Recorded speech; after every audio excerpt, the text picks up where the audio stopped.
So you started looking online, but you're seeing a lot of words that you're not quite sure of, and even Google gives you a little bit of information, but doesn't really explain what you want. So let's break down some of the things that you see when you start looking for a home. Words that maybe don't make a lot of sense. My qualifications for this: my name is Cindy Bennett. I'm an associate broker with Maison Real Estate Boutique here in Central Virginia. I work primarily in Richmond and the surrounding counties, and I have been selling real estate full-time for 22 years. One of the most common words that you're gonna see when you're looking at listings online, whether it's Zillow or Redfin and Realtor.com or any of the other bajillion platforms that you can look at homes on, is pending. What does it mean when something says it's pending? In a nutshell, it means it's gone.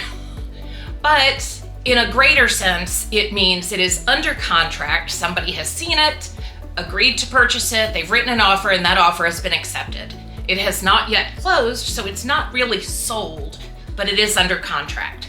So a lot of times people will see these and say, oh, if something happens, we can always put in a backup offer. Odds are, most of the time, it's gonna work out.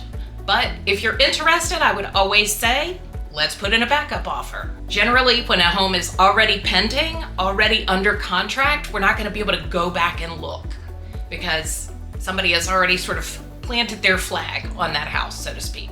The next term that is often seen and often misunderstood is contingent. It has a contingent offer, or maybe you'll see it's got a first right or a right of first refusal. So those are all sort of interchangeable terms, and what they mean is someone saw the house, they liked the house, they wrote an offer, the offer was accepted, but it has a contingency that they need to sell their current home before they can purchase this.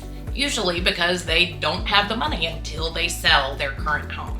Now, often what happens, people will say, well, I don't even want to go see it because somebody else has already called dibs on that house.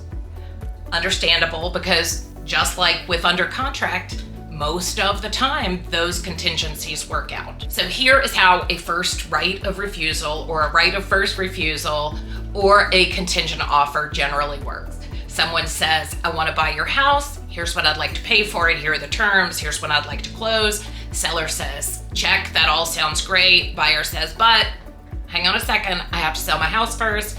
Seller says, okay, they have a certain time frame that they can do it. Seller is still allowed to show the house. And if you go in and you love the house, you write an offer that is non-contingent, the seller can accept your offer subject to that first offer going away, but they have to notify that first offer, and they generally have 24 to 48 hours to basically put up or shut up. They can sell their house, they can call their grandma for a loan or, the extra money, they can win the lottery, whatever the case is, they have that time to perform. So under contract with a contingency or a right of first refusal is one of the more complicated ones, but that's what that means. One of the other terms that people call about a lot that you see particularly on those syndication sites like Zillow is pre-foreclosure. Hey, this home looks like it's getting ready to go into pre-foreclosure. I bet I can get a great deal on it. Okay.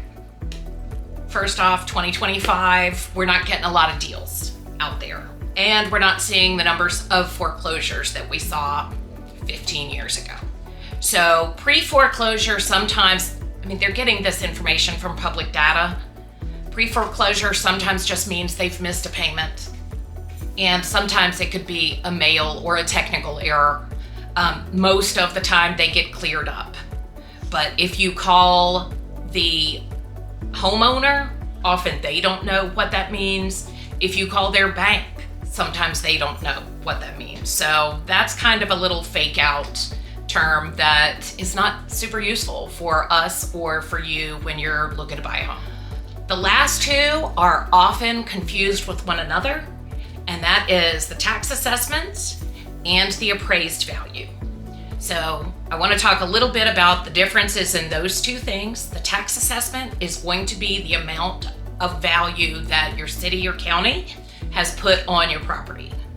Generally speaking, they are supposed to, in our area at least, supposed to be the market value. It's supposed to be kind of keeping up with the market. It never does.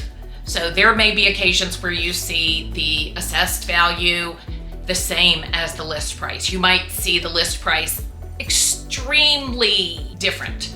It's just a data point. It's not really anything beyond what your taxes are going to be based on the value that the county or the city has put on your home. They don't reassess every year because that would be crazy. The tax assessor doesn't necessarily know if you've repainted the whole house and now it's not lime green, it's a nice, egret white or city loft. They don't know if you've done new countertops. What they do know is if you've pulled permits to upgrade your kitchen, your baths, put a new roof, things like that. Those things they kind of have their hand in. Otherwise, tax assessment is really what your taxes are based on. The appraised value is going to be what an appraiser has given as their opinion of value on your home. This is generally done when we have a purchase in process and when the lender has ordered an appraisal. An independent appraiser is going to go out, they're going to assess your home's value in regard to all the other homes in the neighborhood, in the area that are comparable. And they're going to put a value on it that is generally speaking for the loan and doesn't really have anything at all to do with the assessment. Are there other terms that you see out there when you're looking at homes, looking for homes that you don't quite understand or quite understand in the sense that you don't know how they relate to you and what you're looking to do? Drop them below. I'm happy to answer anything. If you really want to know what's going on, how it relates to your individual real estate goals, reach out to me and let's have a conversation. I'm happy to answer any other questions you might have and give you my whole glossary of terms that will help you as you go through that whole process. Subscribe, follow, send me a message. Let's get you on the way to getting your real estate goals.